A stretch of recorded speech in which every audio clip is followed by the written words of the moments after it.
And take a look at this view from the Cornell Complex downtown Joplin. Clear skies. It is breezy. It is warm. We're going to take a look at that forecast coming up.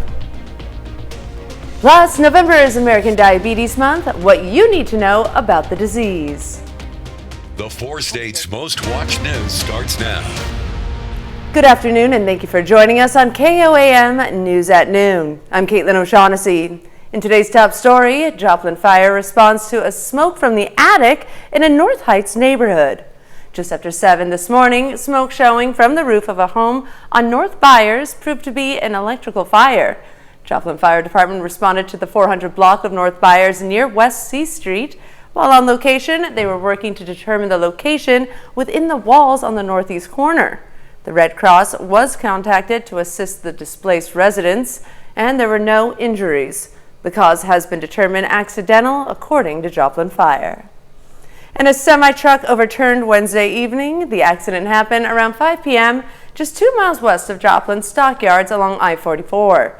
The semi was carrying 40,000 pounds of bath and body soaps and lotions. The trailer burst open on impact and the cargo spilled all along the highway, and traffic had to be diverted for about 3 hours. Crews were able to lift the truck upright, and Carthage Fire was able to wash the soaps and lotion off the highway. The driver was not injured and remained on scene.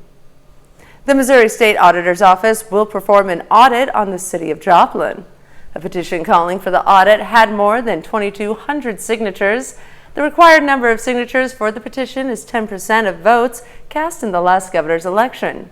The last state audit for the city of Joplin was in 2015, when the city received a rating of poor, the lowest rating the auditor's office can give. There will be some overlap just because of the breadth of that report from 2015. The way that these things work, though, is we'll go in, conduct an entrance meeting with the city council, which will be in public, and then we will begin the audit work. KOAM's Amber Jenkins reached out to the city of Joplin regarding the audit. Mayor Lawson said, in part, we look forward to working with the state auditor and his staff to complete the requested audit. Police in Liberal, Missouri say some people have had their credit card information stolen when getting fuel at Casey's. Authorities say a card skimming device was found on the diesel pump at the gas station. They're asking anyone who used the pump since October 1st to report it to the police department. The chief says they've seen a rise in fraudulent credit card transactions recently. This is not specific to Casey's. This is gas stations all over have been hit with it, and they like to use gas pumps or diesel pumps and stuff like that, rather than going inside the store where the camera systems are much better. But it's happening all over the area to all different kinds of gas stations. If you notice any unusual charges on your card, it's recommended you cancel it and request a new one. And we've got ourselves a nice day out there. We are warmer than where we were yesterday. That trend will continue, but we're not quite seasonable yet. We'll get there, though. In fact, we don't have to wait much longer. Nice view from our camera on top of the Cornell Complex, downtown Joplin. Clear blue skies out there. Winds are gusty, though, and we've got clear blue skies from 32nd range line, the MoDOT camera at that intersection there, and plentiful sunshine. So yesterday, we started the day at 19. We talked about this morning. We were, 20 degrees warmer this morning than where we were yesterday morning? And we actually broke a record. Our record low, 22 back in 1991. Not anymore. Our new record low, 19, set in 2023. Made it up to 51. So we did a little better than what we were initially expecting. But as you can see, our averages, we're not quite where we're supposed to be yet. But starting tonight, we're going to start to see average temperatures. Quick look outside. MoDOT camera, 20th and range line. Clear skies in Joplin, 55. Clear sunny skies from the KDOT camera on 69 just south of Pittsburgh. And it is 54. We're going to continue to warm around the area. Now see, this is what I was talking about this morning. Remember there was that temperature anomaly in northeast Oklahoma. The temperatures were 20 some odd degrees off of what they actually were. Now it's fixed itself again. 53, Miami. Look at all these 55s. Neodesha, Independence, Parsons, Oswego, Welch. 54, Lamar. 55, Carthage. And 54 in Neosho. Don't forget, of course, this Sunday, Well, Saturday night, make sure you set your clocks back at least 1 hour. Well, not at least. You've got to set them back 1 hour because we will fall back. We are going to continue to warm, and we're going to become seasonable as early as tonight. We'll talk about that in your full forecast coming up.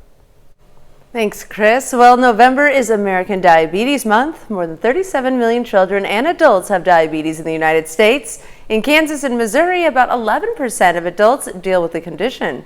KOAM's Fernanda Silva sat down with a Northeast Oklahoma resident who's learned to find the silver lining in dealing with this type 1 diabetes. I wanted to pretend that it wasn't real. I felt very isolated from my peers because even as far as like going to a birthday party, everybody else gets to sit down, they eat right away, you know, they eat their cake, they eat their snacks, and then they just go on. And I would have to stop, check my blood sugar, give an injection, and by the time I was sitting down and eating, everybody else was already gone. Kaylee Jacobs was only 10 years old when she was diagnosed with type 1 diabetes, a condition that changed her life and routine forever. But 15 years later, she learned how to even find some positive things about it. I would never say, oh, I want diabetes, but I know I wouldn't be who I am. I might not have honestly ended up as responsible or mature or made even the life choices that I made. But Jacobs is not alone. This reporter was diagnosed with type 1 diabetes 13 years ago.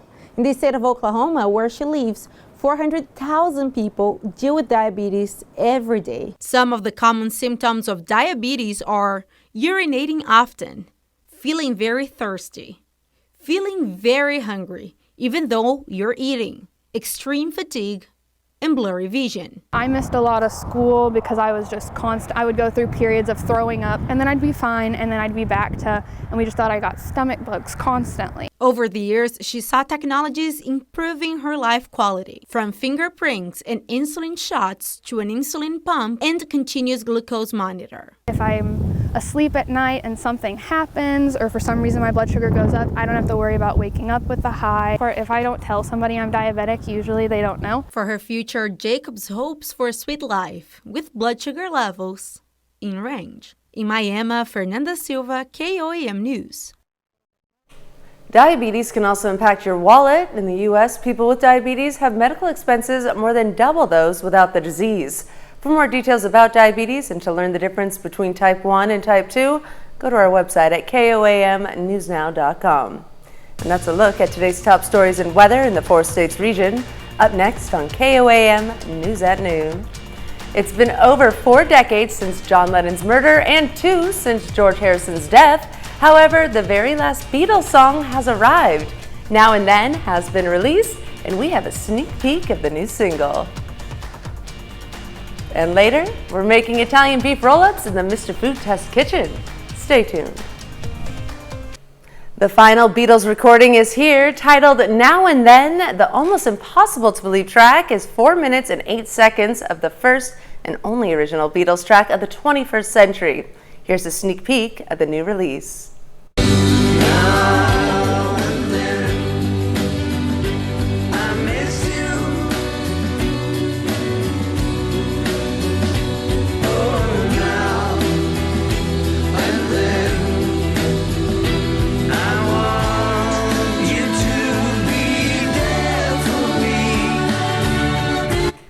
Over 4 decades since Lennon's murder and 2 since George Harrison's death, the very last Beatles song has arrived. Now and Then has been released as a double A-side single with Love Me Do, the band's 1962 debut single. Now and Then comes from the same batch of unreleased demos written by Lennon in the 70s, which were given to his former bandmates by Yoko Ono. They used the tape to construct the songs Free as a Bird and Real Love, released in the mid-1990s. But there were technical limitations to finishing Now and Then. On Wednesday, a short film titled The Beatles Now and Then, the last Beatles song, was released, detailing the creation of the track. On the original tape, Lennon's voice was hidden. The piano was hard to hear, as Paul McCartney describes it, stating, "In those days, we didn't have the technology to do the separation." That changed, though, in 2022 when the band, now a duo, was able to utilize the same technical restoration methods that separated the Beatles' voices from background sounds during the making of director Peter Jackson's 2021 documentary series, The Beatles Get Back. And so they were able to isolate Lennon's voice from the original cassette and complete Now and Then using machine learning. On Friday, an official music video for Now and Then, directed by Jackson, will premiere on the Beatles' YouTube channel. It was created using footage McCarthy and Starr took of themselves performing, plus 14 hours of long-forgotten film shots during the 1995 recording sessions, and including several hours of Paul, George, and Ringo working on Now and Then. Still to come on KOAM News at Noon, we see what's cooking with Mr. Food. If I were to ask you what your favorite cuisine is, what would it be? I'll give you a moment to think about it, and then let's meet right back here and I'll share mine. But first, seasonable temperatures on the way back. In fact, they'll be here as early as tonight. We'll take a look at that forecast when we return. Welcome back to the KOAM News at Noon. So we are beginning to warm up across the area. We got the sunshine. We've got gusty south winds to contend with, but of course those south winds are helping to usher in the warmer weather. And you can take a look outside because we have ways to do that. First off, with the MoDOT camera, 32nd range line in Joplin. Clear blue skies out there, obviously plentiful sunshine. Looks great, and it's actually for the first time in a while starting to feel pretty great out there. Our camera on top of the Cornell Complex, downtown Joplin. You can see the flags on City Hall blowing in the wind out there, but otherwise, clear skies. It looks phenomenal, and again, it's starting to feel that way too. And the KDOT camera on 69 just south of Pittsburgh, also looking pretty good. Plentiful sunshine out there as well. Our camera 7th and range line showing one lone cloud out there, one just little thin cloud. That's it. It is otherwise looking great. 55 right now, feels like that. South-southwest breeze at 16. It's been gusting upwards of 25, even upwards of 30 miles an hour in some instances. Over in Pittsburgh, looking pretty good as well. Sunny, 54. South-southwest breeze at 11 there. The report's gusting up to 23, making it feel exactly the way it is, 54. And the winds are going to be our bigger story between now and our rain chances next week. So we go into this evening, again, those gusts picking up, especially in parts of southeast Kansas, overnight and into tomorrow. Could see those gusts again reaching 30, 35 miles an hour out there. And some of our far northern counties where you see these brighter colors, 40 mile an hour wind gusts are not completely out of the question. It's going to be very breezy, but the important thing is these wind arrows that are bringing in that warm air from the south instead of forcing in much colder air. So that's the thing, though. We're not going to really necessarily be too terribly warm. Don't worry about the 80s returning anytime soon. We're just going to get back to slightly more normal temperatures ahead of what will eventually be, see that wind shift there, our next storm system rolling in as we head into next week. For the rest of the day, mid-upper 50s, few low 60s, definitely possible out there. Our warming trend is continuing. Obviously sunny, gusts to 25, and occasionally even up to 30 miles an hour. Heading into this evening, this is where our seasonable stuff starts. You saw earlier on the almanac, 42 is our average low for yesterday, but still, we're about average as we head into tonight, which is going to help us tomorrow. Still breezy, though, as we go into the overnight hours and clear skies. Again, maybe a stray cloud or two for us tomorrow. Seasonable temperatures going into the low mid-60s out there, but those winds really picking up, gusting upwards of 35, and in some cases, maybe a pinch higher than that, so do be prepared for that. All right, Saturday. Partly cloudy skies. Don't forget, again, to fall back. Set your clocks back 1 hour. We're still a little warmer than usual.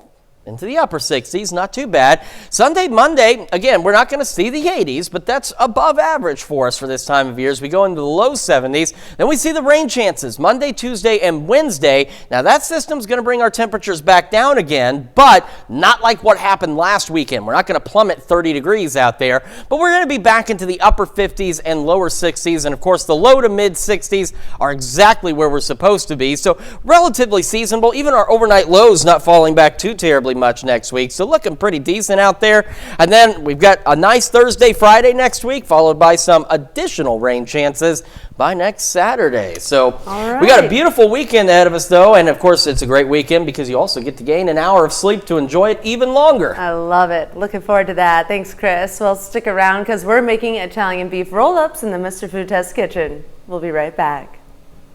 It's time to check in with Howard in the Mr. Food Test kitchen. Today he's making a recipe that's an old world Italian favorite. This dish is super easy to make, even though it looks and tastes like it came out of a restaurant in the heart of Naples, Italy. It's called Italian beef roll-ups. Take a look. If you were to ask me what my favorite type of food is, Italian would certainly be on the top of my list. I mean, how can you go wrong with foods like pasta, hearty casseroles, and pizza? My neighbor recently introduced me to one new favorite called Brigiole.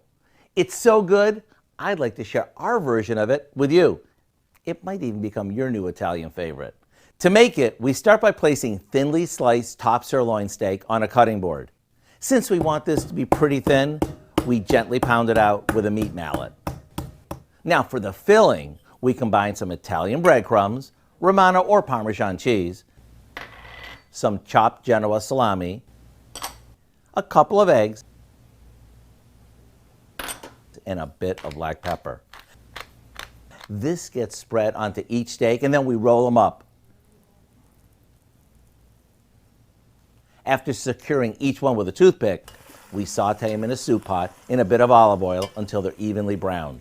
Then we add some jarred sauce and let them simmer until they're tender. Brigiole sounds like something you'd make at a fancy cooking school in Naples, but the truth is, it's super easy. To get our version of Brigiole, which we call Italian beef roll-ups, all you have to do is visit our website. I'm Howard in the Mr. Food Test Kitchen, where today we found an old world way for you to say, ooh, it's so good.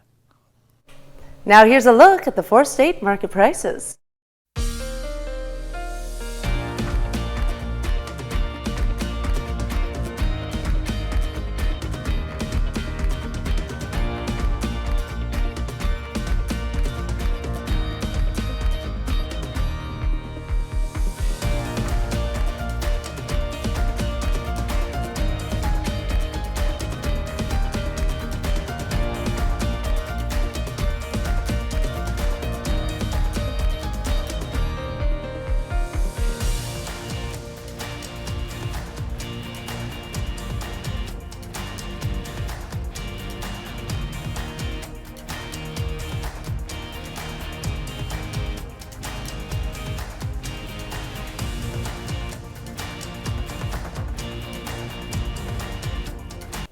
All right, a little warmer today, upper 50s, maybe some low 60s and breezy. Breezy again tomorrow, normal temperatures, low to mid 60s, upper 60s Saturday. Don't forget to set your clock back. We are then in the low 70s Sunday and Monday with rain chances next Monday, Tuesday, and Wednesday. Cooler by Wednesday, back into the upper 50s. All right, well, that looks like a lovely weekend. Thank you, Chris. Beautiful weekend. You're welcome, for sure. Absolutely. And Dal, what do you have for us tonight? Well, at 5, anger erupted among some Republicans in the Senate over one of their members stalling hundreds of senior military promotions. We're going to have the latest from Senator Tommy Tuberville's hold. Plus, some 4-staters are celebrating Dia de los Muertos, Day of the Dead. Today, we're going to show you some local traditions.